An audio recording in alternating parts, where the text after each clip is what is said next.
So the first thing we're going to look at on this problem is that you have two negative signs next to each other without a number in between, which means both of those can become positive.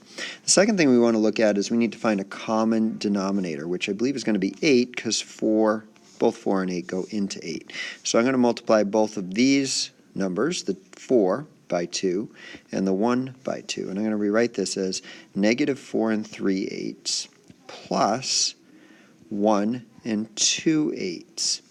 Now, since this is a negative and that's a positive, if you were on a number line here and we were at negative 4 3/8, and we're adding, we're going in this direction, which means it's going to be a number that's in the negatives, but bigger than 4 3/8. So I'm going to subtract these numbers. It's going to be 3 something. 4 minus 1 is 3, and 3 minus 2 is 1. So it becomes 3 1/8, but it's negative because we're still in the negative. 0 is all the way over there somewhere. So when you subtract the 1 2/8, you end up with negative 3 1/8.